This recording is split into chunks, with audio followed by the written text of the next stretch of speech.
Plastik, Latifah.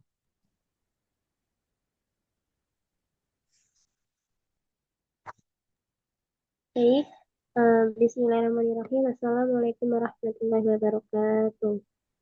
Waalaikumsalam warahmatullahi wabarakatuh. Alhamdulillahirabbil alamin. Wassalatu wassalamu ala asrofil anbiya'i wal mursalin sayyidina Muhammadin wa ala alihi wa sahbihi ajma'in. Rabbi shrah li sadri wa yassir li amri wahlul 'uqdatam min lisani yafqahu qawli. Amma ba'du. Pertama-tama, marilah kita panjatkan puji dan puji syukur kehadirat Allah Subhanahu wa taala karena limpahan rahmatnya yang kita dapat mengikuti kajian pada pagi hari ini dengan sehat walafiat. Tak lupa salawat serta salam mari kita panjatkan kepada baginda kita Nabi Muhammad Sallallahu Alaihi Wasallam yang kita tunggu-tunggu syafaatnya.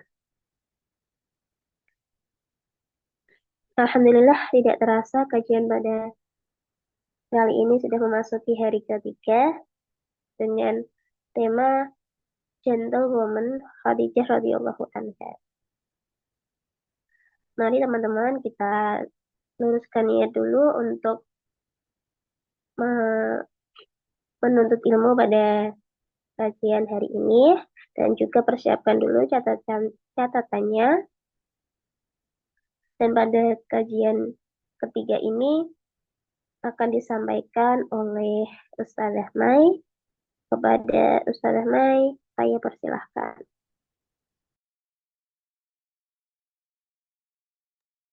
Ya, saya tunggu share screen-nya ya. Bismillahirrahmanirrahim. Rabbi shrah li sadri wa yassir li amri wahlul 'uqdatam min lisani yafqahu qawli. Rabbi zidni ilman warzuqni fahman. Allahumma anfa'na bima 'allamtana wa 'allimna ma yanfa'una wa zidna ilman nafi'an. Amin Allahumma amin. Mungkin kita bahas yang pertama itu adalah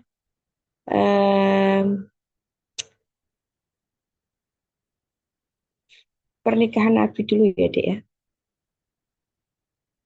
Nah, bisa dibuka. Adik-adik semuanya semoga tetap sehat di akhir Ramadan ini, karena justru di mana akhir Ramadan banyak orang-orang yang lalai ya dari semangat untuk berikhtiar terbaik memanfaatkan bulan Ramadan. Karena kalau awal-awal Ramadan kan semangat nih, sudah membuat rencana, planning, ibadah dan sebagainya. Nah, di akhir Ramadan kadang orang itu justru malah fokus kepada persiapan mudik, persiapan lebaran, persiapan masak-masak gitu ya, atau mungkin nyari pakaian, semualah yang kemudian diinginkan untuk membuat lebaran itu spesial. Namun inilah justru yang membuat akhirnya orang lupa ya bahwa Ramadan tinggal sebentar lagi. Dan layaknya sebagai seorang muslim, ketika akan ditinggalkan kekasihnya kan tentu sedih ya. Nah, karena Ramadan itu sesuatu yang berharga, nah harusnya kemudian kita merasa sedih. Nah, sebentar lagi sudah tidak berjumpa lagi ya, entah nggak tahu apakah ke depan itu akan berjumpa lagi atau tidak.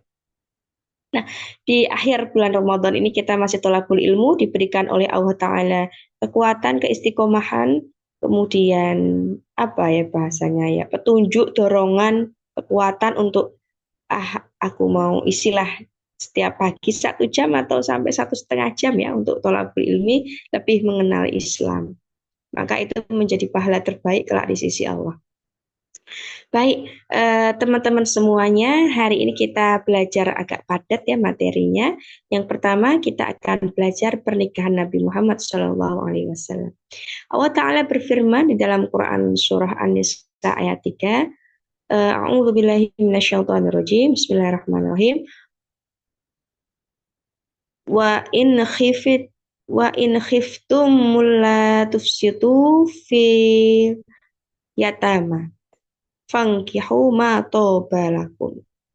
Jadi maka kami gitu ya, dijelaskan di dalam surah ini ya, An-Nisa ayat 3, ini surat yang kita biasa baca ya. Kalau sudah baca Quran tilawah kadang kan sudah sampai melewati surat ini. Nah, ini surat yang terkenal sekali. ya. Wa in khiftum, dan jika kamu takut, khif itu takut ya, khauf atau rasa takut, alla tuqsitu, tidak bisa fiyatama, berlaku adil ya kepada perempuan-perempuan tadi, fangkihu, maka nikahlah ma tobalaku minan nisa, dari orang-orang yang kamu nikahi ya, masna wa thulatha wa ruba, gitu ya. eh Diperkenankan ya menikahi 2, 3 atau 4 gitu ya. Dengan syarat ya kamu harus berlaku adil. Kenapa sih surat ini menjadi awalan? Karena memang kita tahu Rasulullah SAW itu menjadi teladan kita. Apapun yang Rasul itu lakukan itu menjadi standar yang kita sebagai manusia harus mengikuti beliau. Ya. Bahkan gambaran syariat terimplementasi di dalam kehidupan beliau, bahwa syariat ini memang untuk manusia gitu ya, dan digunakan untuk petunjuk manusia. Jadi ada sifat sisi manusia dari sisi Rasul yang kemudian kita itu bisa ikuti, dan ada yang memang aturan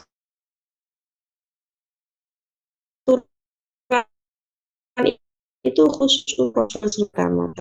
Maka nanti kita akan mengenal istilah jibiliyah dan non jibiliyah. Non jibiliyah ya. Sifat jibiliyah ya. Artinya apa?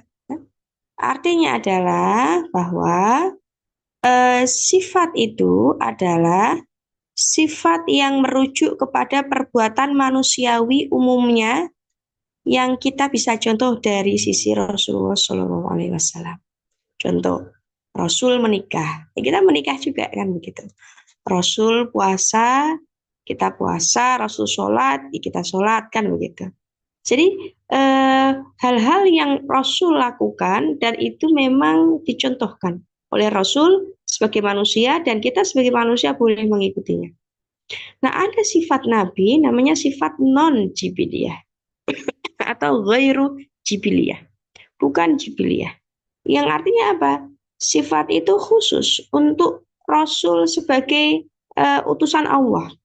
Seperti Rasul nanti menikah lebih dari 4, ya, maka itu sifat khusus Rasul, gitu ya. Yang kita manusia nggak boleh menikahi lebih dari 4 dalam satu waktu, ya maksimal 4, karena kan syariatnya 4 maksimal. Manusia itu kan hanya mampu maksimal 4.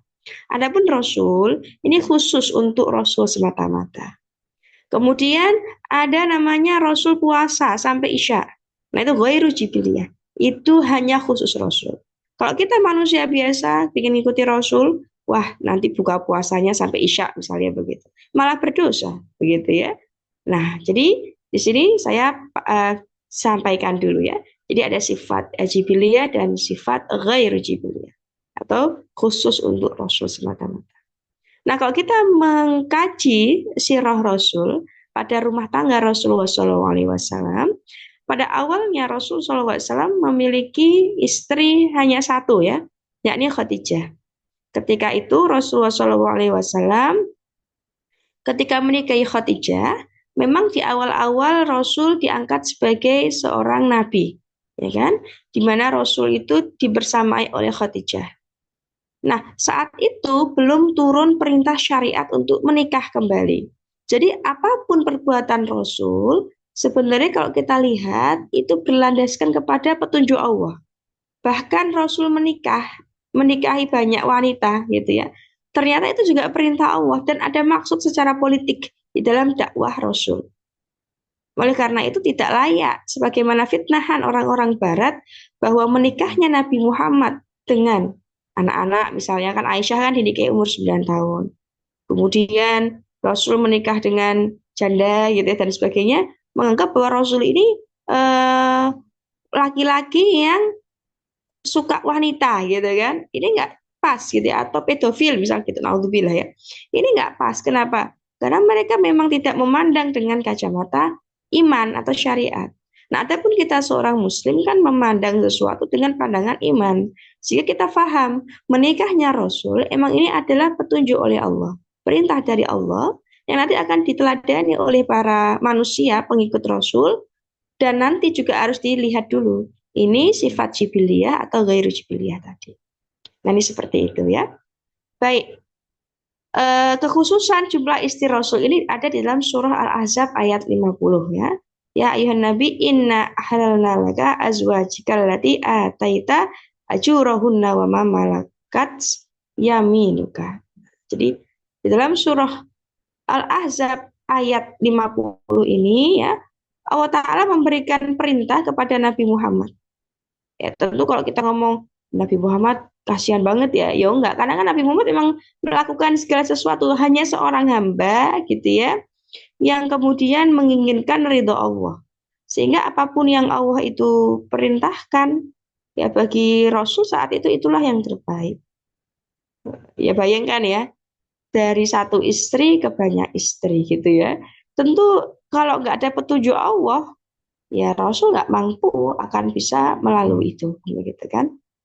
Nah, jadi di dalam surah Al-Ahzab ayat 30 gitu ya.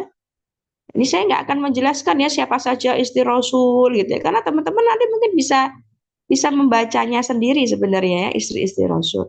Tapi hari ini kita akan membahas bagaimana interaksi yang terjadi di dalam rumah tangga Rasulullah SAW. Ya ayuhan nabi, hai nabi, inna, sesungguhnya kami ahlalnaka, telah menghalalkan untukmu azwajaka, istri-istrimu, allati ataita, yang mana engkau berikan ujurahunna, mas kawinnya. Jadi ini menjelaskan bahwa apa? Bahwa Allah sendiri langsung yang memberikan perintah, petunjuk, arahan untuk Rasul itu menikah lebih dari banyak istri tadi. Jadi kalimat kami mengkhususkan untukmu ini adalah khusus untuk Rasulullah semata-mata lebih dari 4 istri. Kalau tadi kan ada surat ya, yang An-Nisa ayat 3 maksimal 4 ya, kalau sebagai seorang muslim. Jadi kalau kita membaca Quran kan nanti kok bertentangan nih An-Nisa ayat 3 sama Al-Ahzab ayat 50. Ternyata An-Nisa ayat 3 itu perintah untuk Rasul sebagai manusia yang diikuti oleh umatnya. Bolehlah kamu menikahi 1, 2, 3, 4 istri. Dengan syarat kamu bisa berlaku adil. Tapi untuk surah Al-Ahzab ayat 50 ini ada kata mengkhususkan, masdar muakkad, jeren, yang kata itu artinya mengkhususkan bagimu, gitu ya. Nah, berarti ini menunjukkan hanya untuk Rasul lebih dari 4. Gitu. Baik, next. Berikutnya ya adalah terkait dengan bagaimana interaksi yang ada di dalam rumah tangga Rasulullah SAW yang harusnya dicontoh oleh setiap muslim, gitu ya, yang harusnya dicontoh oleh setiap muslim. Nah, di dalam Islam ya, kita menjadikan Rasul itu sebagai teladan kita. Nah, ini sebentar, PT-nya belum ini ya. Iya.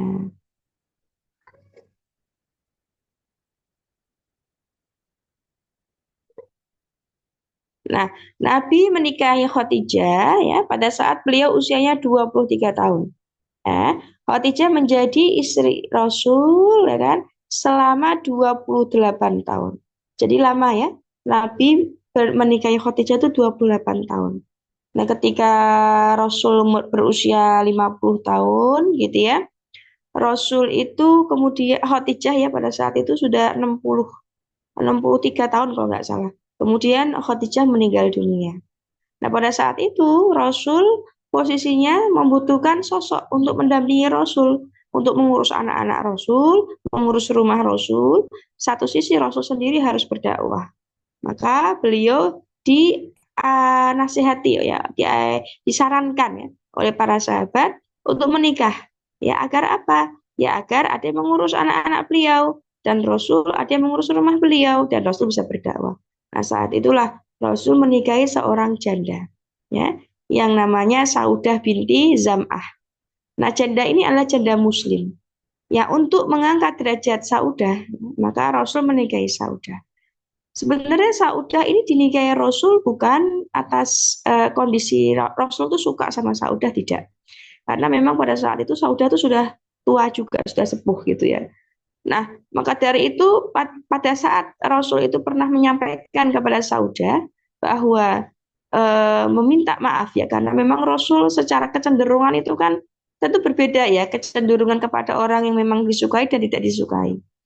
Nah, Rasul tidak bisa memberikan kecenderungan itu gitu kan. Adapun jatah apa namanya eh, jatah kunjungan gitu ya, mengunjungi istri-istri beliau, itu Saudah juga diberi pada saat itu. Namun Rasul menyampaikan kepada Saudah tidak bisa memberikan kecenderungan atas perasaan gitu ya, kasih sayang gitu kan.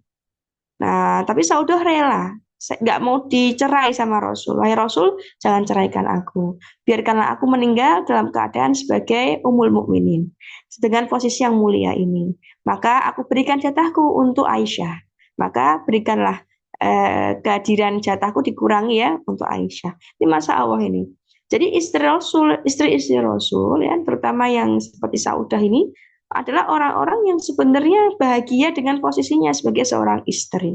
Nah, apapun kemudian sikap suaminya gitu ya kepadanya, dengan kondisi yang memang posisinya memang bisa dimaklumi ya, namanya kecenderungan kasih sayang itu kan ya berbeda ya.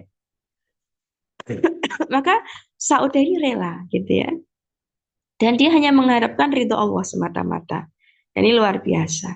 Nah, adapun Rasul membangun rumah tangga dengan Aisyah pada saat itu memang karena perintah Allah. Jadi disampaikan di dalam sebuah dalil gitu ya, bahwa Aisyah itu memang jodoh yang Allah juga tetapkan untuk Rasulullah SAW. Nah, oleh karena itu pada saat itu Aisyah menikahi maaf, Rasul menikahi Aisyah di saat Aisyah usianya 6 tahun. Namun baru membangun rumah tangga gitu ya pada saat usia 9 tahun gitu ya. Karena memang harus balik dulu kan begitu.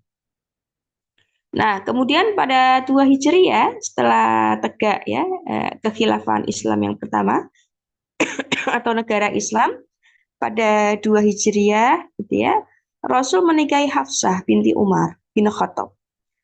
Nah, pada saat itu Umar bin Khattab itu menjadi muawin beliau. Muawin itu pembantu beliau gitu ya. Sehingga Rasul itu selalu melihat Umar itu biar bagaimana Umar itu interaksi dengan Nabi Muhammad lebih mudah gitu ya. Apalagi saat itu Hafsah itu janda juga, ditinggal meninggal suaminya di dalam pertempuran jihad. Maka untuk kemudian menyayangi temannya tadi yaitu Umar gitu kan, dan memudahkan dalam hubungan politik ya, Rasul dengan Umar bin Khattab, meningkatkan derajat Hafsah juga. Akhirnya Rasul menikahi Hafsah ini menjadi apa namanya istri Rasulullah berikutnya. Kemudian pada tahun 5 Hijriah ya, Rasulullah SAW menikahi namanya Juwairah binti Al Haris. Nah, ingat bahwa Juwariyah ini adalah anak dari pemuka Bani Mustholik pada saat itu. Jadi karena Bani Mustholik itu adalah Bani yang diperangi gitu ya, untuk membuat Bani Mustholik itu rakyatnya hatinya itu mau memeluk Islam gitu ya, meskipun diperangi kan sebelumnya oleh Islam, maka Rasul akhirnya menikahi wanita, ya ini anak dari pemimpin Bani Mustholik ini tadi, sehingga dari situ akhirnya banyak dari Bani Mustholik ini yang masuk Islam. Kemudian pada tahun 7 Hijriah ya, hijrahnya Rasul, itu kemudian Rasul mengeksekusi Bani Khaybar. Bani Khaybar ini adalah Bani Yahudi yang berkali-kali ya ingin menyerang Islam gitu kan. Nah, namun untuk kemudian menjalin hubungan yang baik kepada penduduknya gitu ya, memelihara, membebaskan para budak-budak yang ditawan gitu kan. Maka Rasul menikahi Sofiyah. Sofiyah ini adalah ya juga anak dari pemuka Bani Khaybar. Harapannya apa? Dari pernikahan Sofiyah ini banyak budak-budak yang dilepaskan pada saat itu dibebaskan. Nah, gitu ya. Dan diangkat martabatnya Bani Khaybar ini tadi. Nah, berikutnya pada tahun 8 Hijriah ya, Nabi menikahi Maimunah. Maimunah ini adalah sepupunya Ummu Fadl. Ummu Fadl ini istrinya Abbas, istrinya paman Nabi. Nabi punya paman namanya Abbas gitu ya. Nah, istrinya paman Nabi itu punya sepupu. Sepupunya namanya Maimunah. Nah, ini dinikahi oleh Rasul karena kasih sayang Rasul kepada Abbas, paman Nabi. Ya, akhirnya dinikahilah Maimunah. Yang pada saat itu juga agar Rasul bisa ya tinggal di Mekah gitu kan. Kemudian menjalin hubungan yang baik dengan penduduk Mekah. Karena pada saat itu kan ada kondisi di mana perjanjian Hudaibiyah ya. Hudaibiyah benar, perjanjian Hudaibiyah. Setelah itu kan ada Umroh Qadha. Nah, maka agar menjalin kekerabatan dengan orang-orang yang awalnya sangat membenci Islam di Mekah pada saat itu, Rasul juga menikahi Maimunah. Kemudian ada namanya Zainab binti Khuzaimah. Nah, istrinya Ubaidah bin Haris. Ubaidah bin Haris ini adalah sahabat Nabi yang syahid di medan Badar gitu ya. Karena Zainab ini adalah orang yang baik hati gitu ya, mencintai orang miskin, sampai kemudian dijuluki Ummul Al-Masakin karena suka bersedekah kepada orang-orang miskin gitu ya. Nah, karena kasih sayang Rasul kepada Haris bin Ubaidah dan maaf ya, kasih sayang Rasul kepada Ubaidah bin Haris gitu ya. Sahabatnya Rasul, akhirnya ketika meninggal dunia kan janda ini gak ada yang ngurus istrinya tadi ya, istrinya si Ubaidah tadi. Akhirnya dinikahi oleh Rasul. Kemudian ada namanya Ummu Salamah. Nah, Ummu Salamah ini istrinya Abu Salamah. Dia punya banyak anak gitu ya. Ini juga Rasul angkat derajatnya dengan dinikahi oleh Rasul. Lalu ada Ummu Habibah binti Abu Sofyan. Nah, jadi Ummu Habibah ini ceritanya juga Masya Allah luar biasa ya. Bagaimana Ummu Habibah ini kan anaknya Abu Sofyan. Abu Sofyan tokoh Quraisy yang sangat menentang Islam gitu ya. Nah, ceritanya Abu Sofyan ini setelah Ummu Habibah masuk Islam dengan suaminya, Ummu Habibah ini hijrah ke Habasyah untuk melindungi diri dari tekanan ya, diminta murtad kan kalau di Mekah itu. Ketika di Habasyah yang banyak orang Kristennya, Nasraninya, suami Ummu Habibah itu kembali ke agama sebelumnya, yakni Nasrani, murtad gitu loh bahasanya. Nah, Ummu Habibah dalam kondisi hamil pada saat itu di Habasyah, ngelihat suaminya murtad, mau nggak mau kan dia harus cerai dengan suaminya. Jadi kayak sendirian di tanah orang, di negeri orang gitu ya, suaminya murtad. Kalau dia balik lagi ke Arab ya, ke Mekah, bapaknya ya nyuruh dia akan murtad juga gitu ya.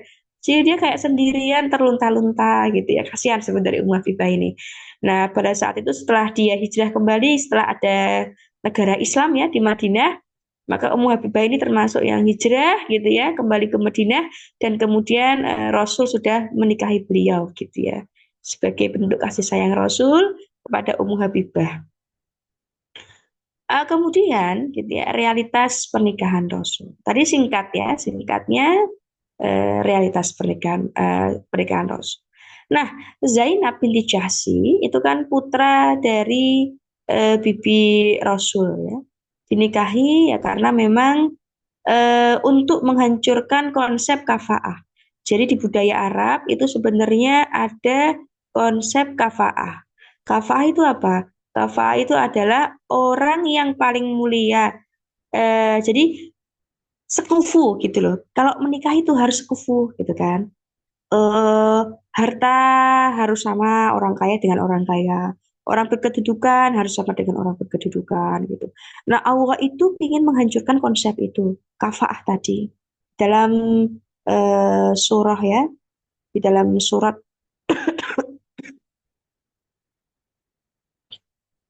di dalam surat 4 yang ke-49 yakni surat Al-Hujurat gitu ya. Di surat Al-Hujurat ayat 13 ya.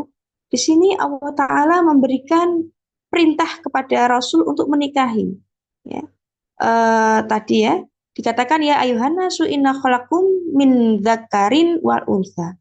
Wahai umat manusia, kami menciptakan kamu laki-laki dan perempuan. agar kamu jadi bangsa-bangsa yang bersuku-suku, ya, berbangsa-bangsa saling kenal mengenal, ya kan? Nah, dan yang paling mulia di antara kamu, inna akramakum indawahi atqakum.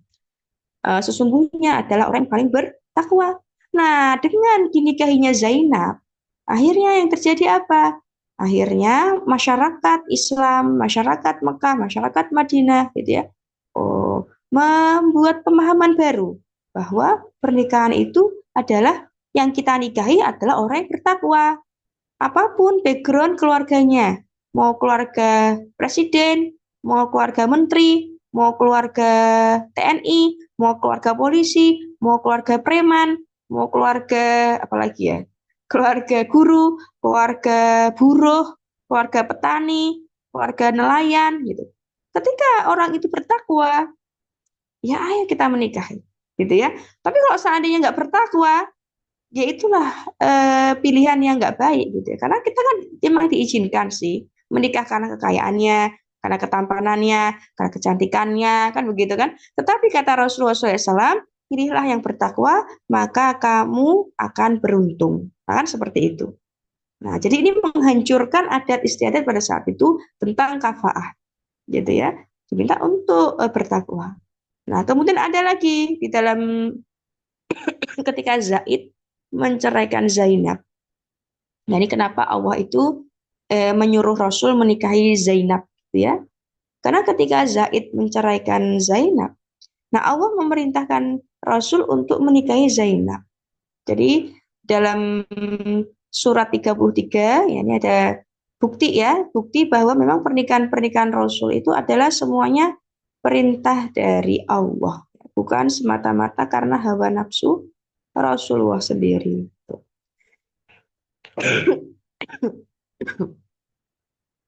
Nah, ini tadi ya. Di dalam surah Al-Ahzab ayat 37 disampaikan wa ittaqulu lilladzi an'amallahu alaihi wa an'amtu alaihi amsik alaika zaujaka wattaqillah, gitu ya. Ingat hai Muhammad, ketika engkau berkata kepada orang yang dikarunia Allah nikmat Islam dan engkau juga berbuat baik kepadanya, jangan ceraikan istrimu dan bertakwalah. Nah, jadi sampai ada di dalam Quran loh. Dan engkau takut dengan cacian manusia. Kemudian setelah Zaid habis masa idahnya kepada istrinya, kawinlah engkau dengan Zainab tadi, gitu ya.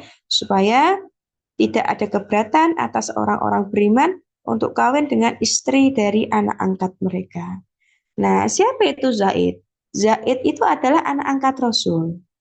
Perlu diketahui bahwa dulu sebelum Rasul menikahi Zainab, Rasul itu menikahkan Zainab dengan Zaid. Jadi Zainab itu kan sepupunya Rasul, gitu ya. Nah, maka karena Rasul itu sayang sama Zaid, gitu ya, dan tahu bahwa Zainab itu cantik orangnya, gitu kan, maka dinikahkanlah si Zainab itu dengan Zaid. Namun Zainab itu sebenarnya nggak ridho dengan perintah itu. Dia tuh enggan. Kenapa enggan? Aku nggak seneng kok Mbak Zaid. Tapi kenapa dinikahkan dengan Zaid? Meskipun itu perintahnya Rasul. Sehingga Zainab ini kan nggak bisa nolak ya. Itu perintahnya Rasul kan begitu. Nah akhirnya dinikahkanlah dengan Zaid. Namun ketika setelah menikah dengan Zaid, Zainab itu menunjukkan ketidaksukaan dengan Zaid. Masih nggak suka gitu loh. Nah bayangkan seorang suami ngelihat istrinya nggak suka dengan dia, nggak bisa gimana ya, wajar juga ya kalau Zaid itu akhirnya nggak bisa dipaksa. Nah Zaid itu bilang ke Rasul, ya Rasul, saya tuh melihat Zainab itu nggak suka sama saya, kalau diteruskan pernikahan ini, kata Rasul, tahan dulu, sabar. Nah, pada saat itu sebenarnya sudah turun ayat ini, perintah Allah menyuruh Rasul menikahi Zainab nanti, tetapi Rasul kayak menahan, menyembunyikan itu informasi itu. Nah akhirnya eh, ketika Zaid akhirnya sudah tidak tahan gitu ya, akhirnya mengatakan bahwa Rasul, saya mau menceraikan si Zainab gitu ya. Akhirnya Rasul kan ya sudah kan, oh, nggak bisa apa-apa, memang Zainab nggak suka sama Zaid, akhirnya diceraikan. Nah pada saat masa idah sudah selesai, nah Allah menurunkan perintah lagi gitu ya, untuk kemudian Rasul itu menikahi Zainab gitu ya. Jadi seperti itu. Ini slide-nya salah ya. Tadi harusnya sudah sampai ke pernikahan Rasul tadi ya. Baik, saya lanjutkan lagi ya.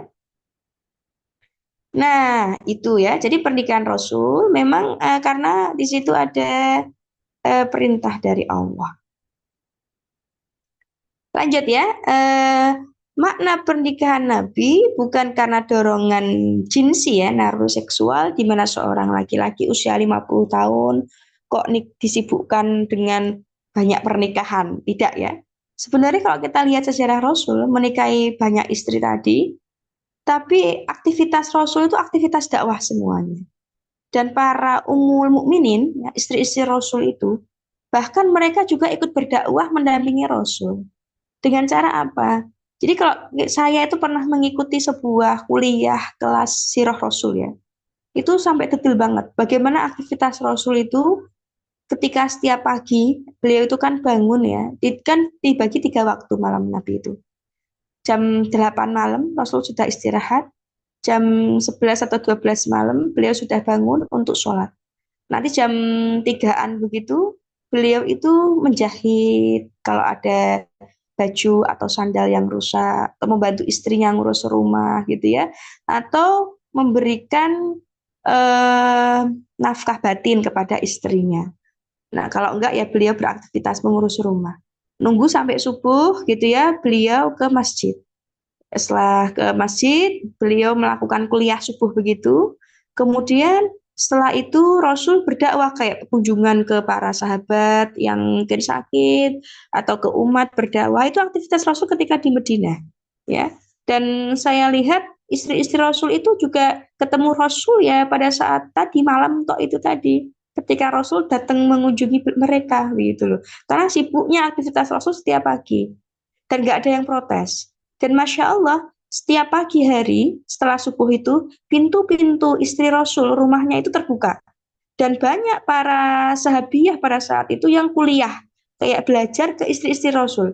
Kayak datang ke rumah Aisyah, datang ke rumahnya Zainab, datang ke rumahnya Hafsah. Untuk apa? Belajar. Entah belajar hadis, belajar Quran, dia ke istri-istri Rasul. Karena kan istri Rasul yang melihat langsung aktivitas Rasul. Dari situ kan kayak mereka lebih paham hadis gitu ya, lebih mengetahui ilmu agama dan sebagainya. Jadi Ummul Mukminin juga sibuk gitu loh ngurusi umat pada saat itu. Jadi saya bayangkan ini rumah tangga yang Masya Allah gitu loh. Jauh dari kalau kita tuh bayangkan kalau sekarang ya, bahkan rumah tangga sekaliber ustadz-ustadzah pun gitu ya, kadang kan tidak bisa disangkal ya. Di situ kayak ada jalan-jalan rihlah gitu kan. Kita yuk makan-makan kemana gitu kan, difoto, di-share gitu kan. Alhamdulillah, barokallah, tabarakallah kan gitu ya. Tapi kalau kita lihat rumah tangga Rasul, bayangkan, emang nggak ada medsos pada saat itu ya. Tapi saya lihat sirahnya tuh benar-benar hidupnya tuh semuanya itu untuk umat, untuk Islam, untuk ibadah, untuk dakwah. Jadi nggak ada di dalam hati itu rasa apa ya bahasanya ya, kayak mental illness kalau kita lihat sekarang atau baby blues mungkin kalau kita lihat sekarang, gitu ya.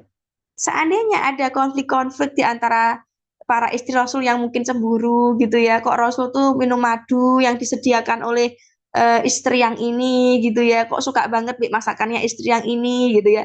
Itu normal normal wajarnya seorang wanita cemburu lalu anak 4 dia aja kadang cemburu ya kakaknya, cemburu sama adiknya kan begitu. Kecemburuan yang normal. Namun tidak ada yang kemudian kayak mental illness, yang apalagi kayak santet-santet atau rebutan harta gitu ya. Ya karena sibuk semuanya untuk ngurusi umat, ngurusi dakwah dan belajar Islam gitu loh hidupnya. Masya Allah sekali gitu ya. Ya, saya sampai kalau baca itu luar biasa gitu ya. Nah, Alhamdulillah. Baik, kita lanjut ke slide berikutnya ya teman-teman. Slide-nya banyak loh. Lanjut Mbak, tolong dibuka untuk slide langsung ke poligami ya. Karena memang itu yang saya akan bahas poligami gitu ya. Nah, baik poligami ya. Jadi setelah kita membahas pernikahan Rasul, maksud saya itu menjadi patokan bagi kita bahwa ya gambaran pernikahan Rasul itu berarti pernikahan, bangunan pernikahan yang penuh kemuliaan, penuh keberkahan. Kalau bahasanya barokah itu adalah ziyadatul khair wa ziyadatus sa'adah gitu ya. Mbak Latifah minta tolong slide-nya diganti ya, diganti ke poligami ya. Ya. Nah, kita akan bahas bab poligami, teman-teman. Sebentar, saya izin dulu.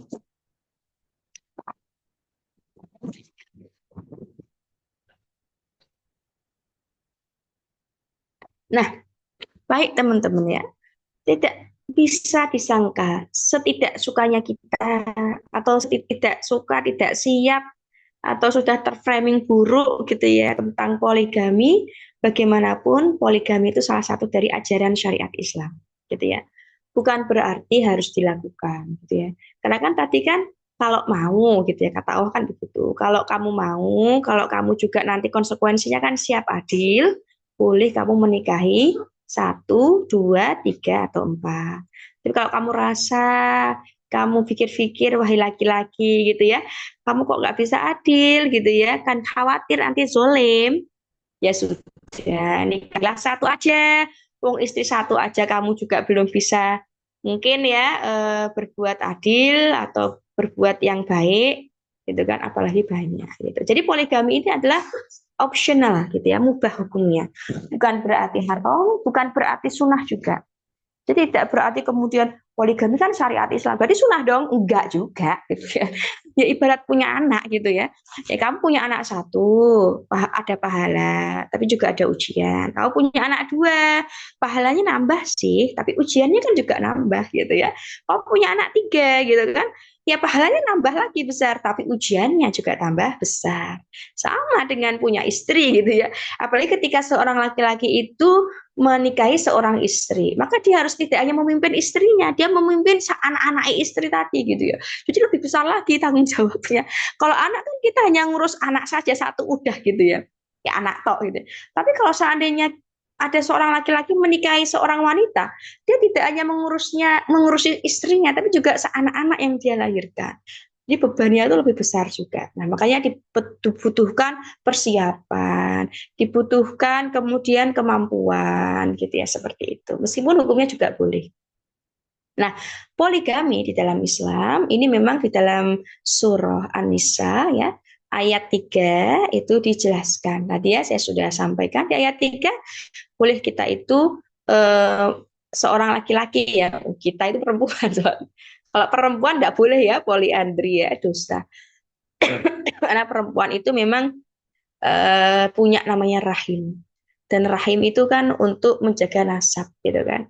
Oh, nikahnya suaminya banyak, ya ini anak dari suami yang mana, nasabnya ke siapa kan tidak jelas gitu kan. Nah, ada pun laki-laki gitu ya. Memang ya pasti anaknya laki-laki itu tok satu kan gitu. Dikatakan fangkihu, maka nikahlah kepada ma tobalaku. Yang kamu tobalakum ya, sukai gitu ya. Yang berkenan gitu ya. Satu, minan nisa masna wa thulatha wa rubah. Dua, tiga, dan empat. Itu begitu ya. Nah ini syaratnya adalah hukumnya boleh gitu ya. Nah, dikatakan tapi kamu harus berbuat adil. Nah, adil ini bukan menjadi syarat sebelum poligami, tapi syarat implikasi setelah poligami.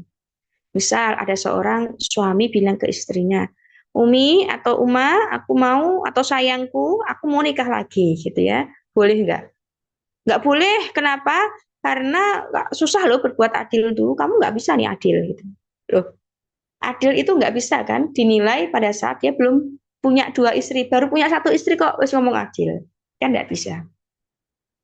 Kayak sebagaimana begini, eh, mau nambah anak apa enggak ya, jangan nambah anak satu aja, nanti kalau anaknya dua kamu nggak bisa adil loh. Adil itu kalau sudah anaknya dua, baru konsekuensinya harus adil. Kalau kemudian anaknya belum dua, kemudian kita nilai dia bisa adil apa enggak, kan nggak bisa. Makanya caranya nggak dengan kamu nggak bisa adil, itu sudah justifikasi. Yang bisa dilakukan seorang wanita atau seorang pria ketika mau nikah lagi, atau seorang wanita yang suaminya mau nikah lagi, itu adalah memastikan apakah kan manusia itu namanya hanya bisa mengukur ya, hanya bisa mengikhtiari. kalau memang mau nikah lagi, ya dipersiapkan gitu ya. Kira-kira apa saja yang nanti ketika butuh adil tadi sudah siap. Contoh harta, ya kan? Menafkahi saya gitu ya. Kira-kira ditambah nafkahi orang lain itu bisa enggak gitu kan? Atau mendidik saya ditambah mendidik istri wanita lain kira-kira sudah siap juga enggak waktunya gitu ya. Jadi kayak dipersiapkan begitu menjadi teladan untuk saya dan anak-anak sudah bisa belum? Ditambah nanti juga menjadi teladan bagi wanita lain dan anak-anaknya dia. Sudah siap belum? Gitu kan. Nah, kemudian mengatur stres gitu ya. Bagaimana kan manajemen masalah ya. Namanya ada pahala kan juga ada ujian, ada pikiran juga kan gitu. Nah, manajemen masalah atau stres laki-laki tadi suami yang mau nikah lagi ya atau wanita yang suaminya mau nikah lagi itu sudah siap belum gitu ya dengan menambah masalah beban gitu ya. Kalau sudah siap gitu ya, seorang wanita kan biasanya begitu, membantu suami untuk mempersiapkan gitu ya. Kalau memang sudah siap, ya silahkan. Tapi kalau nggak siap, ya disiapkan dulu gitu kan. Sampai kemudian apa nanti ketika ada implikasi adil itu, Anda bisa gitu ya. Kenapa? Karena kalau seandainya Anda nggak mampu dengan kondisi Anda hari ini, Anda paksakan untuk menikah lagi, Anda zolim, jadi malah berdosa, masuk neraka. Ini bisa berpahala, peluang pahala besar, tapi juga bisa menambah dosa, gitu kan? Nah, jadi itu seperti itu. Sehingga memang poligami itu mutlak diizinkan oleh Allah. Hukumnya mubah, mubah. Mau suami itu izin istrinya atau nggak izin istrinya, sebenarnya hukumnya mubah. Namun, ketika seorang suami itu dia ingin membuat keluarga rumah tangga sakinah mawadah warohmah, maka kan harusnya masalah poligami ini nggak ditutup-tutupi dari istrinya ya kan? Karena kan ini istri semuanya istrinya gitu ya. Artinya kan nanti dididik, dijadikan saudara gitu ya. Kalau ditutup-tutupi, jadi kan nanti akan ada potensi ketidakadilan gitu kan. Akan ada muncul potensi prasangka buruk gitu kan dari salah satu istrinya. Makanya menyampaikan informasi terkait mau poligami atau akan poligami tidak wajib. Namun layaknya seorang suami yang ingin punya cita-cita keluarga sakinah mawadah warohmah, harusnya dia juga mengkomunikasikan kepada istrinya agar bersiap juga. Nah, terkait dari implikasi hukum harus adil tadi, gitu kan. Sedangkan adil itu kan kalau nggak tahu salah satu kan jadi nggak adil nanti takutnya kan gitu, atau nggak ridho salah satunya. Jadi seperti itu ya.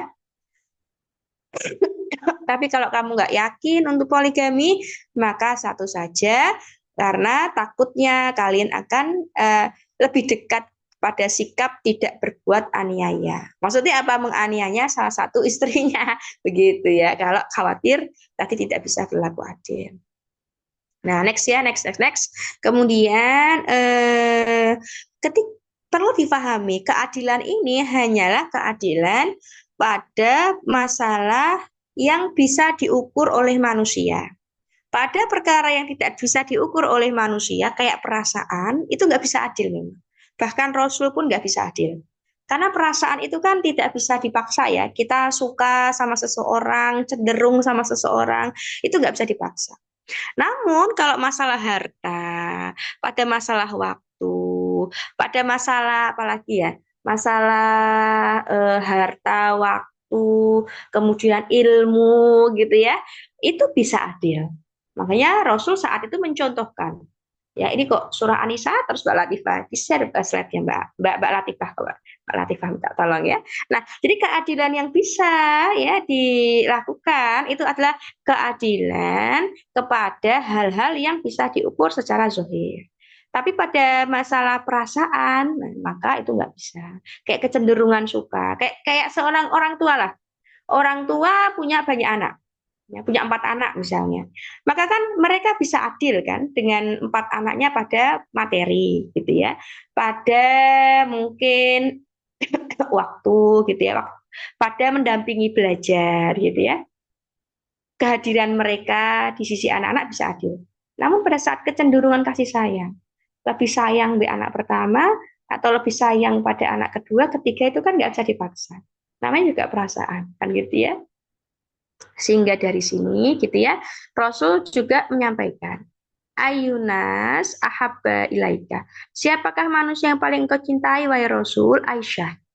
Lalu aku tanya lagi, siapa yang engkau cintai di kalangan laki-laki? Bapaknya Aisyah, yaitu Abu Bakar.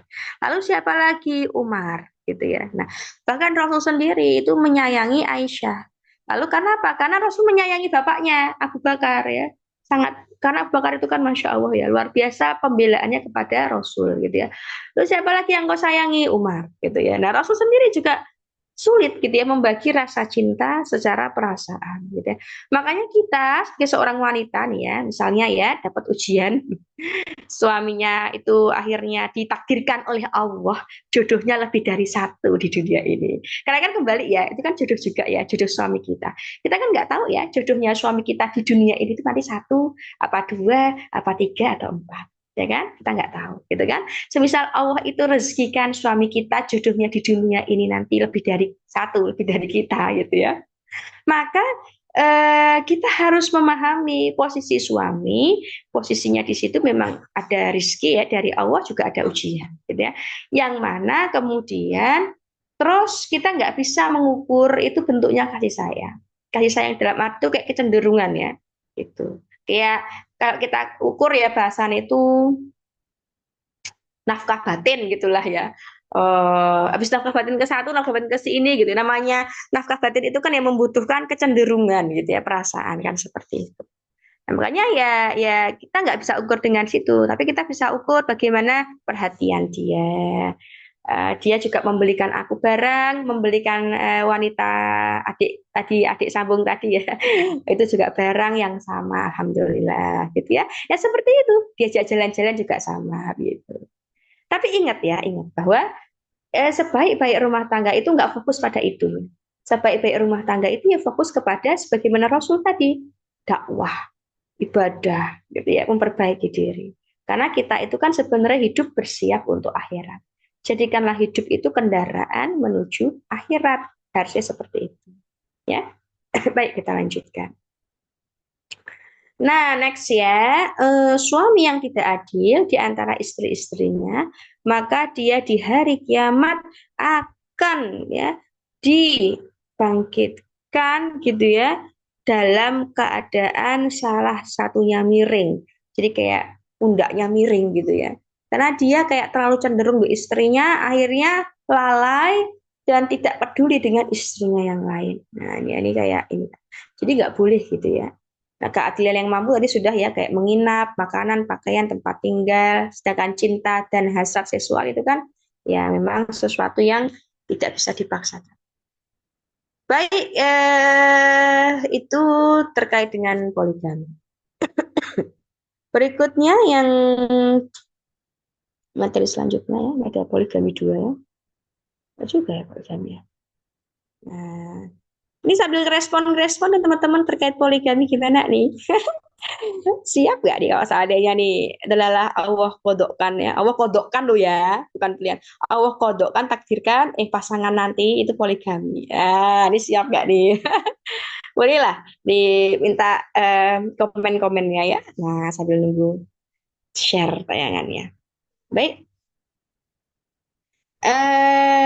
berikutnya.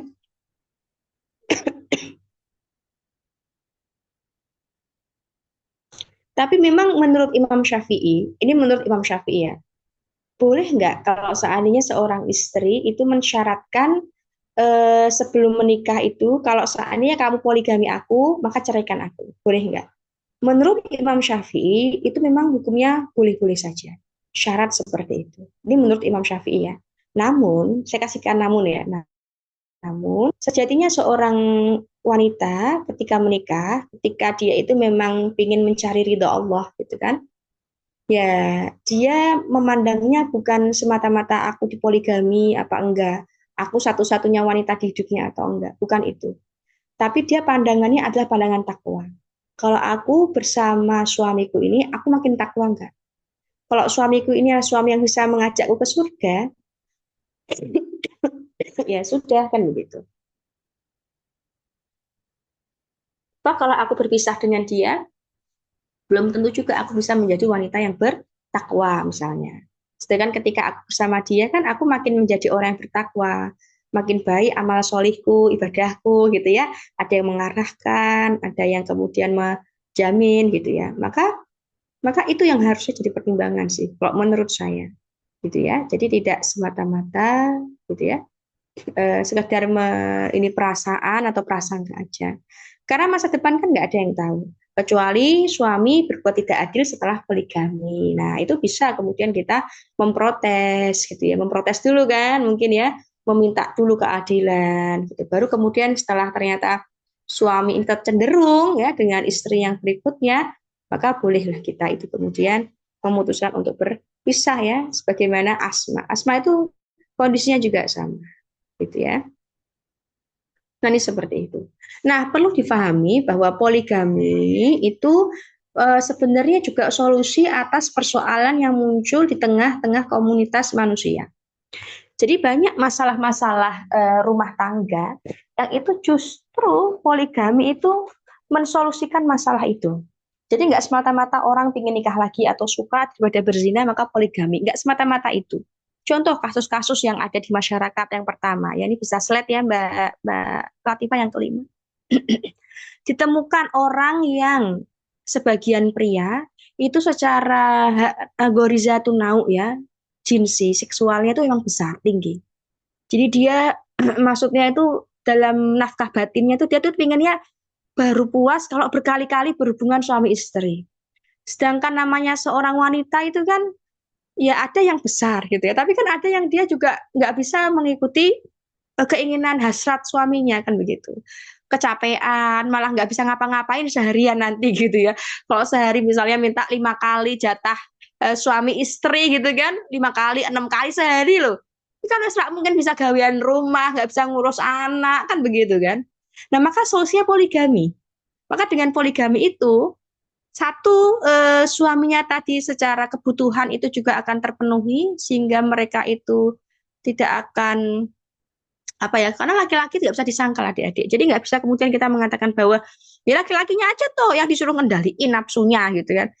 Ternyata laki-laki kalau memang sudah punya keinginan goriza nauk tadi, mereka tuh memang harus disalurkan. Kalau nggak disalurkan, mereka tuh bisa stres loh, gitu kan. Ini secara biologis tuh memang jelasnya begitu. Apalagi setelah pernah punya istri gitu ya. Kalau saya pernah bertanya ya, ini pernah bertanya ya kepada laki-laki gitu ya, suami saya. Bedanya laki-laki sudah punya istri dan belum pernah punya istri adalah ketika dia belum pernah punya istri, ketika dia belum pernah punya istri loh ya. Ketika dia ada kecenderungan hasrat seksual, dia masih bisa ngelola dengan puasa mungkin gitu ya, dengan menundukkan pandangan. Kenapa? Karena dia nggak pernah ngerti rasanya terpuaskan tadi gitu ya, sudah keluar tadi gitu ya. Tapi kalau seandainya dia sudah pernah punya istri atau punya istri, sudah pernah ngerti rasanya, ya, kemudian dia nggak terpenuhi, itu lebih susah gitu ya. Nah makanya Islam itu juga tidak kemudian menzolimi tabiatnya manusia. Tabiatnya laki-laki kan memang Allah ciptakan begitu. Biar terjadi namanya reproduksi manusia, akhirnya perkembangbiakan manusia, gitu loh. Jadi kita jangan kemudian menyalahkan Allah sih nyiptain laki-laki dengan karakter begitu, ya nggak bisa juga. Atau laki-laki tuh kok karakternya begitu, ya nggak bisa juga. Itu semua juga sudah ciptaan Allah kan begitu ya. Itu sudah takdir kodok. Yang kemudian manusia lakukan adalah mengelolanya agar sesuai dengan Islam, agar nggak kayak hewan gitu loh, agar tercipta kekondusifan gitu ya, tercipta kemudian kebaikan, jadi rahmat, jadi keberkahan kan. Makanya laki-laki yang kayak gini anaknya banyak biasanya. Alhamdulillah ya, jadi pasukan Islam nanti ya, orang-orang Islam yang membuat Islam nanti berjaya kan begitu. Nah kayak kayak gini nih nggak bisa satu istri, kasihan istri atau nggak gawean apa-apa kan begitu. Apalagi kalau nggak punya pembantu ya nggak. Nah, makanya kalau misalnya mau menikah 1, 2, 3 kan begitu, 4 ya itu jadi solusi gitu ya. Nah, kemudian daripada dia berzina, ketika dia berzina disalurkan ke pezina, yang terjadi malah apa? Kerusakan.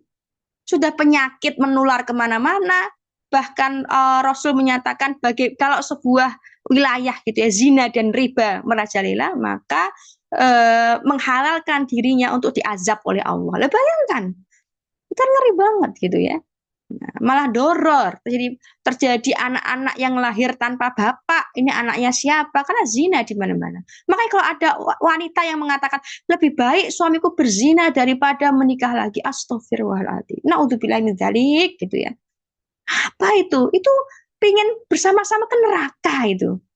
Naudzubillah min dzalik gitu ya. Nggak boleh bilang begitu ya. Berdosa itu.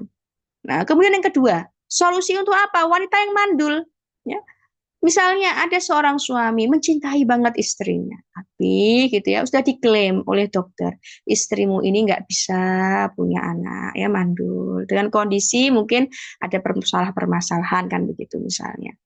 Nah lalu, tapi sangat mencintai istrinya, ingin mempertahankan. Satu sisi dia juga harus punya anak, keturunan, entah diminta keluarga, wong namanya juga keluarga ibunya bapaknya sayang si anak laki-laki ini gitu ya, pingin punya cucu mungkin, atau si laki-laki ini juga secara fitrah ya, seorang laki-laki kan pingin punya anak ya, pingin jadi bapak dia rasanya jadi bapak tuh gimana gitu kan. Maka solusinya adalah bisa dengan menikah lagi gitu loh.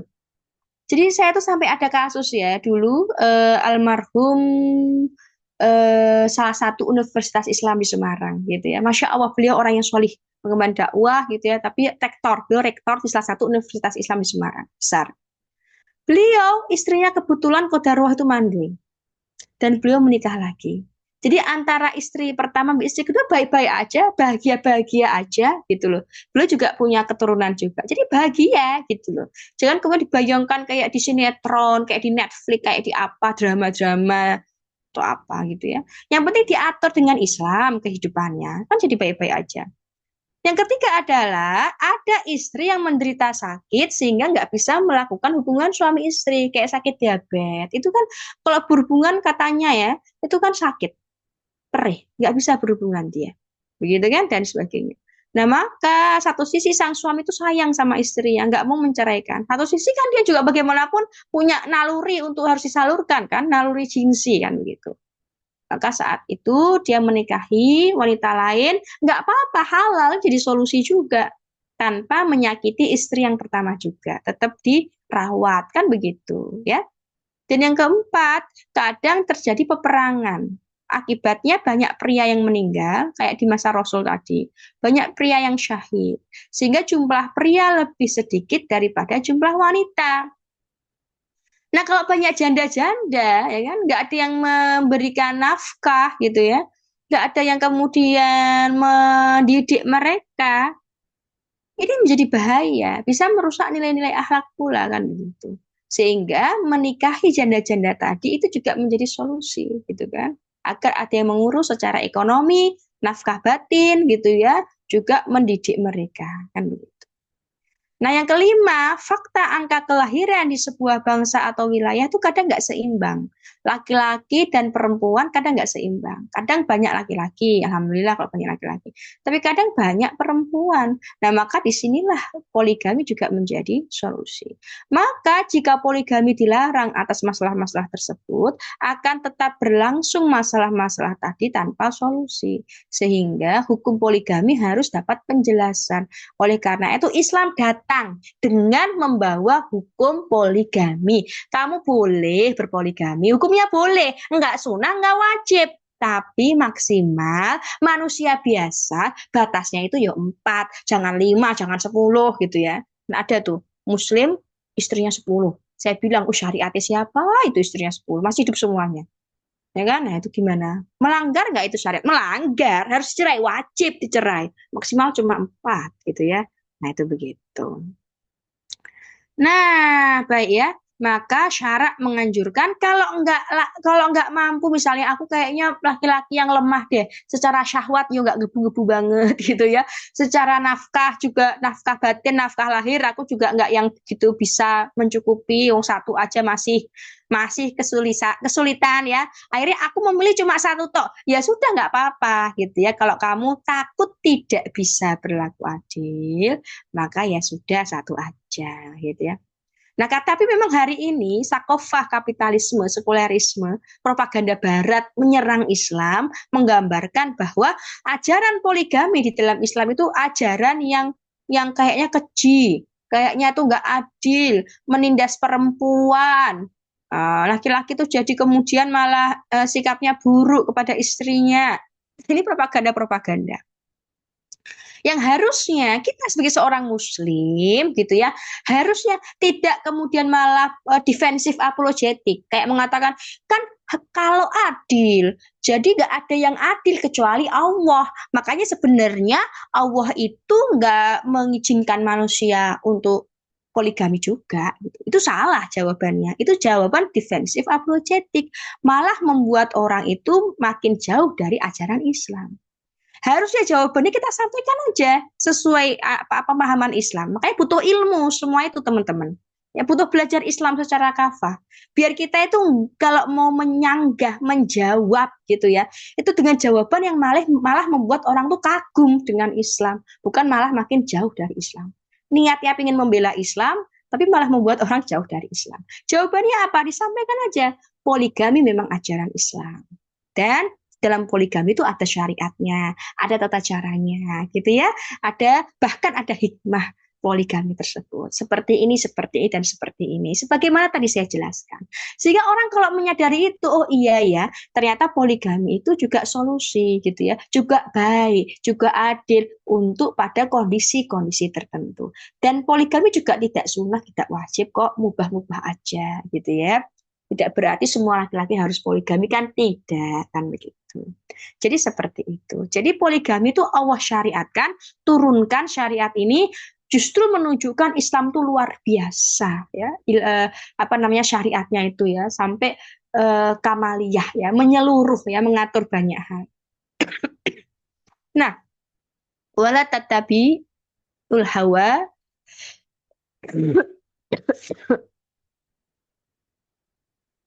dan janganlah kamu mengikuti hawa nafsu karena ia akan menyesatkan kamu dari ansabilillah, dari jalan Allah. Maka kita dalam menilai segala sesuatu, tak boleh ya pakai hawa nafsu. Karena yang namanya hawa nafsu itu ya, nanti pakainya prasangka. Kata Rasulullah SAW, janganlah engkau mengikuti prasangka, karena sebagian besar prasangka itu justru malah berujung pada dosa. Jadi ikutilah petunjuk syariat gitu ya, jangan prasangka. Next Mbak, di slide yang terakhir adalah wanita-wanita yang haram dinikahi ya teman-teman.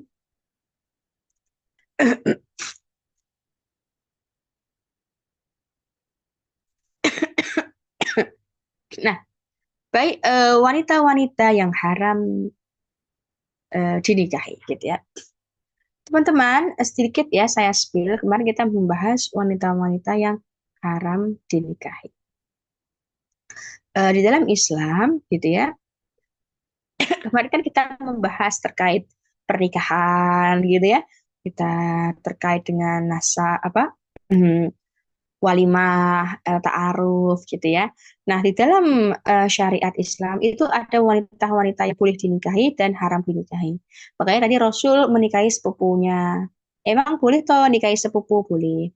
Rasul menikahi mantan istri anak angkatnya. Emang boleh toh menikahi mantu ya, mantan mantu anak angkat ya dari anak angkatnya boleh gitu ya. Nah, ada seperti itu. Kenapa? Karena memang ada syariat-syariat wanita yang haram dinikahi dan tidak boleh dinikahi.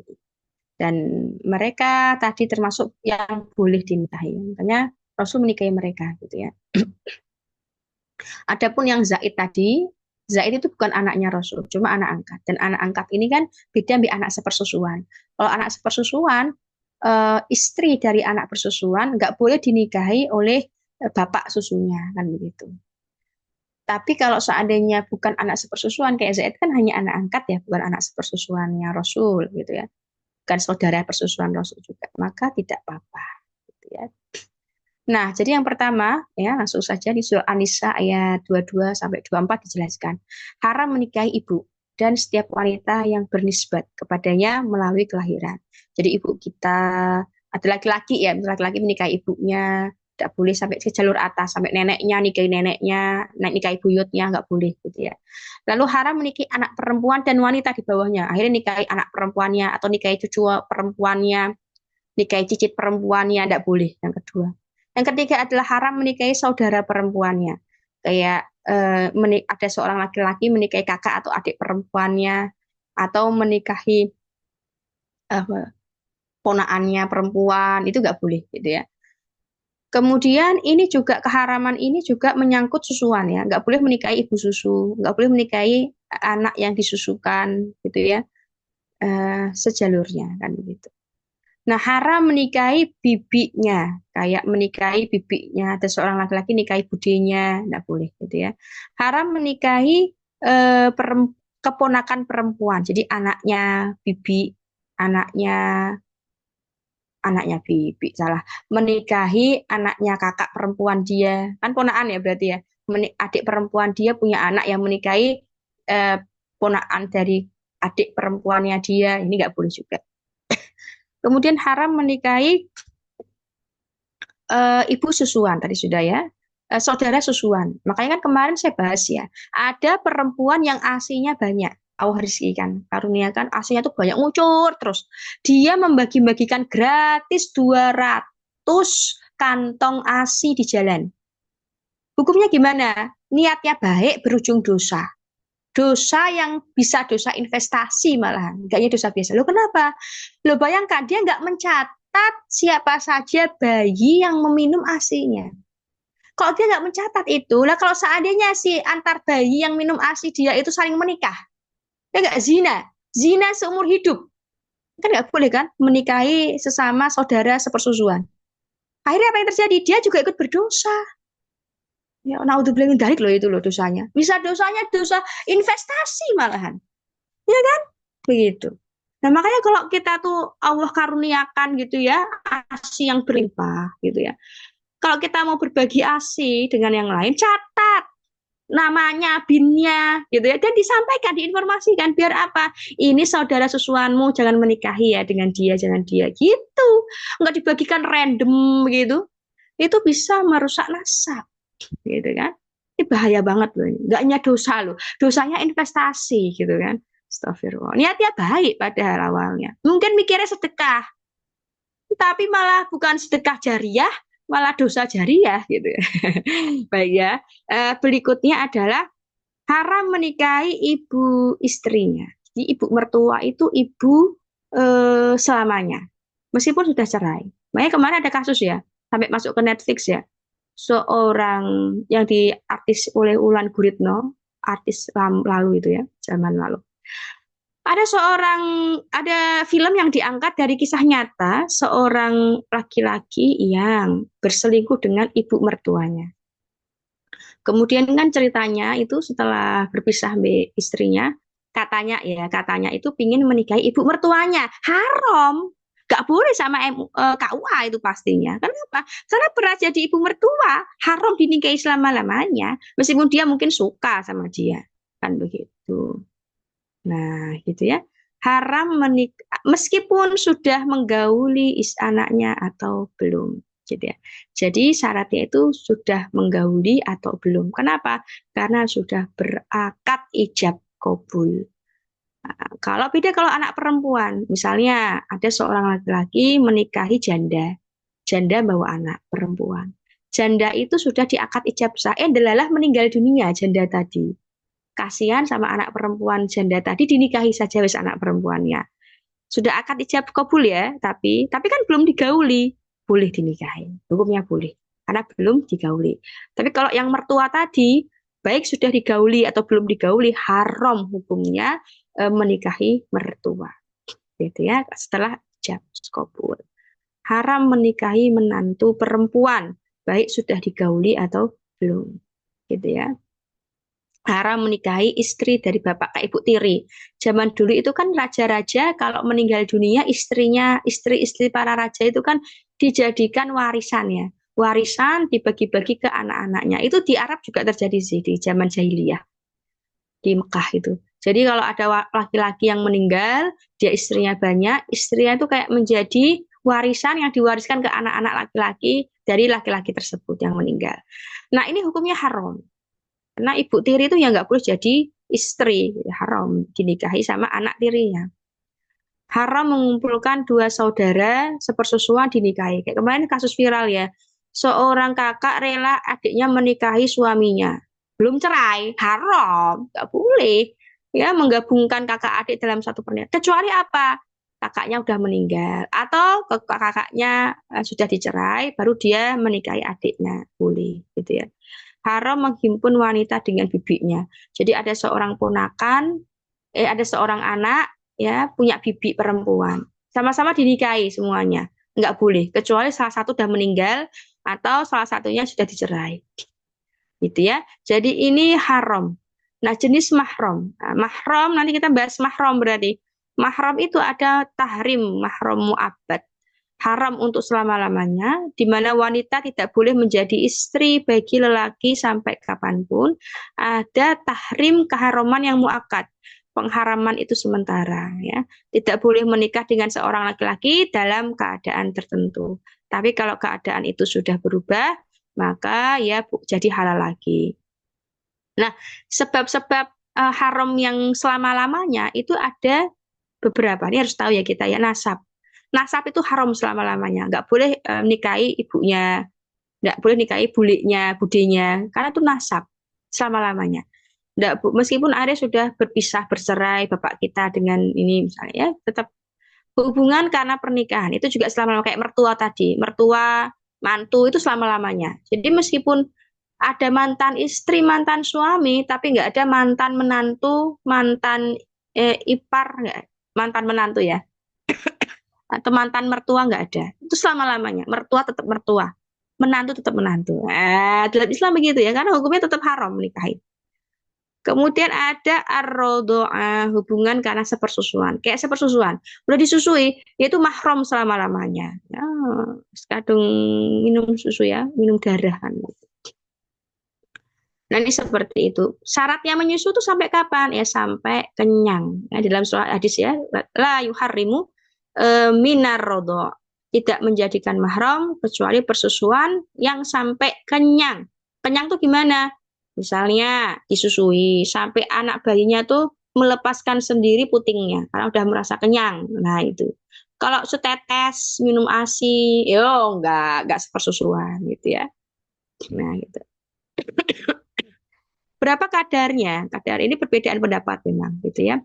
Tapi yang pasti itu adalah sampai 5 kali kenyotan gitu ya. Kalau kata di dalam ulama-ulama itu begitu. Nah, itu maka itu sudah jadi sepersusuan. Mungkin kalau kita gelas itu ya seperempat gelas gitu kali ya. Lalu kalau aslinya banyak itu. Haram menikahi mantan istri yang sudah ditalak 3. Nah, gitu ya. Jadi kalau sudah istri ditalak 3, dinikahi lagi nggak boleh, hukumnya haram sampai apa? Sampai si istri itu kawin dengan laki-laki lain, bukan karena menyengaja loh ya. Memang nggak cocok suami barunya, lalu bercerai, lalu dinikahi lagi itu Bu. Tapi kalau dibuat-buat kamu nikah ya sama laki-laki lain, nanti yang cerai ya, nanti nikah sama aku lagi. Ya, itu direkayasa. Itu hukumnya haram. Namanya merekayasa hukum syariat, ini hukumnya haram. Nah, masa idah itu gimana sih artinya? Masa idah itu artinya menunggu sampai seorang wanita itu setelah cerai atau setelah ditinggal mati meninggal dunia suaminya, ada namanya masa idah. Nah, masa idah itu menunggu 3 kali masa suci sebelum dia menikahi laki-laki lain gitu ya. Untuk apa? Untuk melihat apakah di dalam rahimnya itu bersih dari bayi, dia hamil apa enggak. Kenapa? Karena kalau wanita hamil, dia menikah ya, dia haram hukumnya. Ingat, kalau ada wanita hamil, dia menikah, hukumnya haram. Kenapa? Nggak jelas ini anaknya siapa. Tapi kalau ada wanita hamil sebelum menikah, dia sudah hamil. Yang menikahi dia adalah orang yang menghamili dia. Ini bapak biologis si anak itu, maka hukumnya boleh. Tapi kalau yang menikahi itu adalah bukan bapak biologisnya, maka itu nggak boleh, gitu ya. Karena kan nanti kekhawatiran apa? Ini tuh anaknya siapa? Gitu. Baik itu terkait dengan ini ya wanita-wanita yang haram dinikahi. buku. Wah, ini padat banget materi ini, bener, tapi penting, bener ya. Lanjut ya, terakhir gitu ya, ini terkait dengan hukum cadar gitu ya. Nah, ini penting banget ini ya. Nah, baik, baik, baik. Banyak orang ya, wanita muslimah yang merasa bahwa bingung gitu ya. Sebenarnya ini antara kita itu pakai cadar apa enggak, itu boleh apa enggak sih sebenarnya, atau wajib apa sunnah atau utama. Ini sekalian saya sepil ya, karena terkait membahas istri-istri Rasul tadi. Karena kan orang-orang yang menganggap bahwa cadar itu sunnah atau utama atau wajib, mereka menjadikan istri Rasul itu sebagai sandaran hukum. Bahwa kalau istri Rasul memakai, maka hukumnya sunnah dong. Kalau istri Rasul memakai, maka hukumnya utama dong. Kalau istri Rasul memakai, maka hukumnya wajib dong. Salah. Tidak boleh sebuah hukum itu lahir dari landasannya selain Allah dan Rasul. Kasih tahu ya. Karena istri-istri Rasul, mereka itu bukan penyampai risalah. Ya, istri-istri Rasul bukan penyampai risalah. Mereka ya manusia biasa, istri Rasul, cuma posisinya kan begitu kan. Sehingga kalau kita mau menentukan hukum utama, menentukan hukum sunnah, menentukan hukum wajib, ya kita kembali ke dalil, syarak, bukan dalilnya itu istri Rasul. Nah, ini saya jelaskan di awal ya. Sehingga kalau kita ngomong bahwa wajibkah wanita muslimah memakai burqa atau cadar, atau utamakah atau sunnahkah wanita memakai burqa atau cadar, maka kita kembalikan kepada dalil hukumnya. Ya, teman-teman ya. Nah, yang pertama adalah menganggap bahwa muslimah wajib. Kan ada tiga toh. Yang menganggap muslimah wajib memakai cadar gitu ya. Ini pendapat imam mazhab, terutama Syafi'i itu menganggap wajib loh. Makanya kalau ada yang saya bermazhab, ada yang mengatakan begitu ya, Syafi'i gitu kan, maka dia harus mengikuti seluruh mazhab Syafi'i. Maka yaitu cadar dan hanya satu mata yang kelihatan. Itu kalau benar-benar Syafi'i. Makanya saya kalau ditanya mazhab anti apa, Ustazah? Kalau saya ditanya loh ya, saya nggak bilang mazhab saya Syafi'i, enggak. Karena saya nggak bermazhab Syafi'i. Saya pakai pendapat Syafi'i, Imam Syafi'i pada perkara sholat, pada perkara puasa. Tapi pada perkara yang lain, saya mengikuti pendapat yang paling kuat. Nah, saya begitu jawaban saya. Kenapa? Bahkan itu pernyataan Imam Syafi'i sendiri. Imam Syafi'i itu mengatakan begini loh pada saat di dalam kitab beliau ya, bahwa saya itu mengikuti pendapat yang lebih kuat, yang paling kuat. Itu pernyataan Imam Syafi'i. Bayangkan gitu ya. Karena sejatinya seorang muslim tuh harusnya dia memang selalu belajar tiap waktu. Dia nggak mengeksklusifkan dirinya pada satu mazhab. Tapi dia mencari dalil terus yang paling kuat, dalilnya mana pada perkara sholat, pada perkara ibadah, pada perkara mungkin pakaian, pada perkara eh, pemerintahan, berekonomi kan begitu. Harusnya begitu. Makanya belajarnya seumur hidup, gitu ya. Enggak kemudian dia menyandarkan cuma satu tok selesai gitu ya, kan begitu. Dia terus belajar terus begitu. Yang paling kuat yang mana, yang paling sahih yang mana. Nah itu begitu. Makanya penting kita itu kemudian mengikuti pendapat yang paling kuat tadi ya.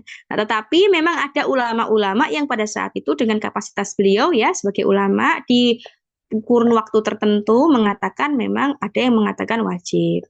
Ada yang mengatakan tidak wajib gitu ya. Kemudian ada ya ini perlu meluruskan. Kalau kita ngelihat dalil gitu ya, maka langsung ke dalil Mbak. Dalilnya apa sih yang mengatakan aurat wanita itu di dalam Quran surah ya. Nah, ini dalam Quran ya, surah yang ke-33 ya. Mana? Surah 33 Al-Ahzab.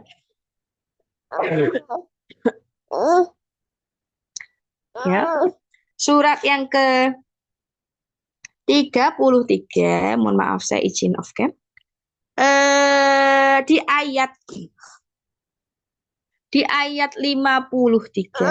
dan ayat 59 itu dijelaskan gitu ya. di ayat 53 dan 59. Boleh dibuka Qur'annya ya agar sama-sama kita belajar. Nah, dikatakan ya ayyuhalladzina amanu la tadkhulu buyutan nabi. Hai orang-orang beriman, jangan kamu masuk rumah nabi. Dikatakan ya, rumah nabi, buyutan nabi. Di rumah nabi. Kecuali apa? Sesungguhnya yang demikian itu menyusahkan nabi, gitu ya. Maksudnya apa? Di rumah nabi itu kan ada istri-istri nabi toh.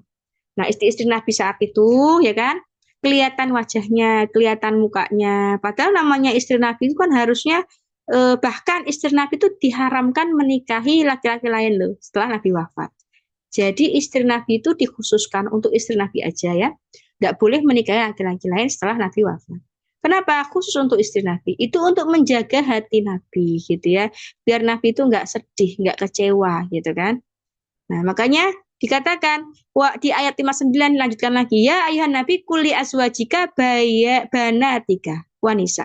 Suruh istri-istrimu dan anak-anak perempuanmu untuk melabuhkan pakaiannya menutup seluruh tubuhnya. Jadi nggak boleh kelihatan wajahnya. Itu untuk istri Nabi dan anak Nabi. Ini sudah jelas secara tersurat. Nggak hanya tersirat ya, tersurat. Tersurat itu tertulis di Quran. Bahwa ayat ini khusus untuk anak dan istri Nabi. Gitu ya. Nah, sehingga dalil ini gitu ya menunjukkan dengan jelas bahwa istri dan anak Nabi ini memang ya khusus untuk keluarga Nabi, bukan untuk orang lain selain keluarga dan anak Nabi. Adapun yang mengatakan bahwa wanita adalah aurat, kan ada dalil tuh yang nyampein wanita itu kan aurat, gitu kan? Wanita itu aurat, ada dalilnya memang hadis ya atau berani. Wanita adalah aurat, wa iyahu idza khurrijat ya. Jika keluar rumahnya maka setan mengikutinya dan tidaklah ia lebih dekat kepada Allah melainkan saat di rumah. Nah, dalil ini tidak bisa menjadi kewajiban menutup wajah pakai cadar. Karena kembali maksud dalil ini bukan begitu. Maksudnya adalah bahwa kita itu diminta untuk menundukkan pandangan kepada wanita. Bukan kemudian dalil ini menunjukkan wajiban wanita menutupi wajahnya. Begitu ya. Jadi pada saat di masa Rasulullah, para wanita Sahabiyah yang lain nggak nutup wajahnya kelihatan gitu ya. Apalagi ketika sholat itu kan wajahnya harus kelihatan juga. Bahkan ketika berhaji gitu ya, wajahnya kan harus kelihatan juga kan begitu. Nah ini seperti itu. Apalagi Ummu Salamah ya hadisnya mengatakan bahwa kami pernah bersama Rasulullah dan itu Maimunah juga besertanya gitu ya. Dan Maimunah diminta untuk berhijab menutup wajah dan kami melihat itu.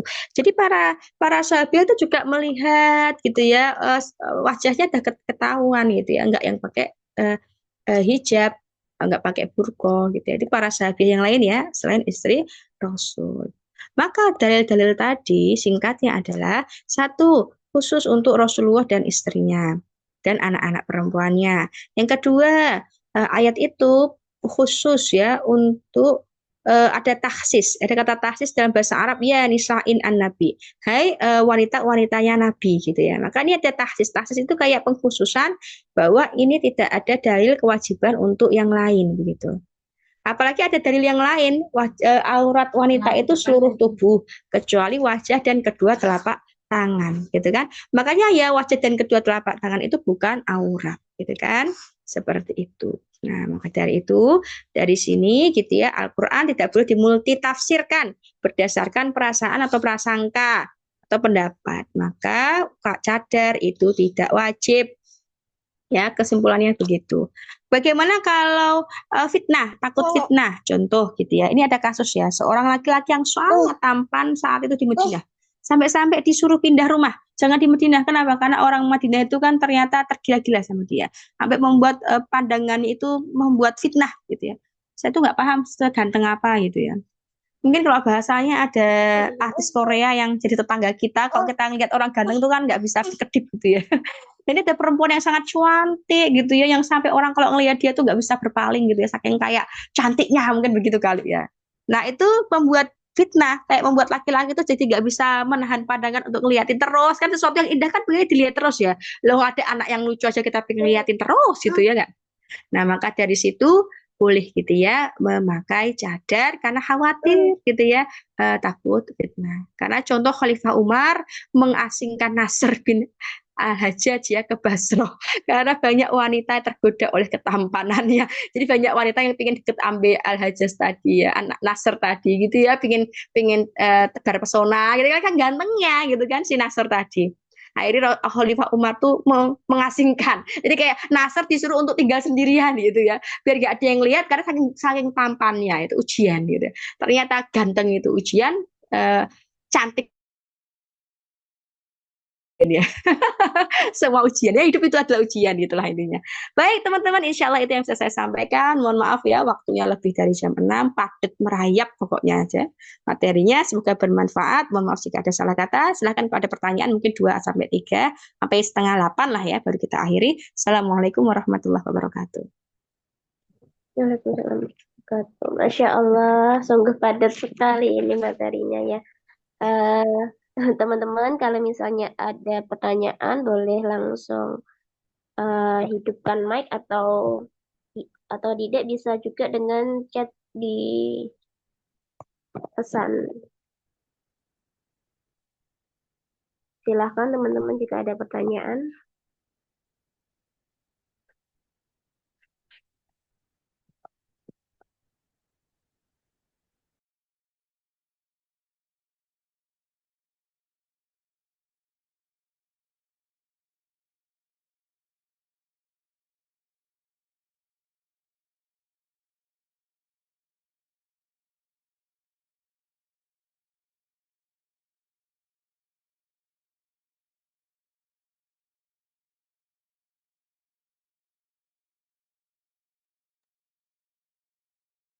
Adakah teman-teman?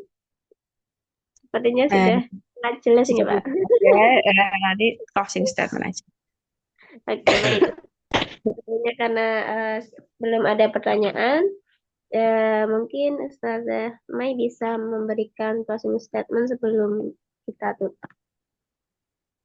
Ya, baik ya teman-teman semuanya. Sesungguhnya sebagai seorang hamba, sebagai seorang muslim, semakin kita mengenal Islam, semakin kita itu akan bahagia, jatuh cinta. Karena hidup kita kan makin terarah, teratur, makin mengetahui jawabannya dan dapat solusi gitu ya. Itu kalau seorang mukmin ya, orang yang beriman yang percaya kepada Allah. Namun orang yang kemudian masih ragu, masih kemudian merasa berat dengan aturan-aturan Allah, maka di saat itulah berarti kita harus mulai memupuk kembali kecintaan keimanan kita.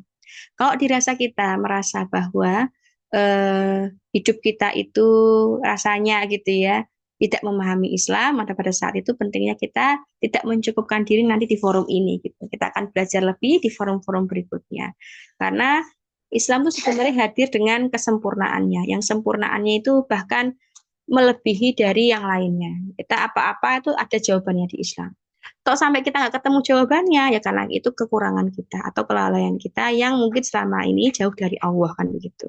Maka semoga momentum Ramadan ini menjadi titik balik hidup kita, semakin kemudian mencintai Allah, mengenal Islam lebih dalam, dan semakin kita akan eh, kayak menjadi hamba yang tawakal ya, berserah diri, bahagia gitu ya hidup ini, karena memang hidup itu ujian gitu ya, ujiannya tapi untuk apa? Untuk kita nanti kembali kepada Allah, pinginnya kan dengan selamat gitu ya, tidak dengan celaka begitu. Baik, itu insya Allah dari saya. Masya Allah. Terima kasih Jazakillah khair untuk Ustazah Mai telah menyampaikan materinya. Sebelum kita tutup, mari kita baca istighfar 3 kali. Astagfirullahaladzim, astagfirullahaladzim. Dan doa kafaratul majelis. Subhanakallahumma wa bihamdika asyhadu an la ilaha illa anta astaghfiruka wa atubu ilaik. Terima kasih teman-teman yang sudah menyempatkan. Eh, Insya Allah besok akan dilanjut lagi dengan kajian selanjutnya. Saya tutup. Wassalamualaikum warahmatullahi wabarakatuh. Waalaikumsalam. Waalaikumsalam warahmatullahi wabarakatuh. Terima kasih Kak Latifah, terima kasih Ustazah. Terima kasih kembali.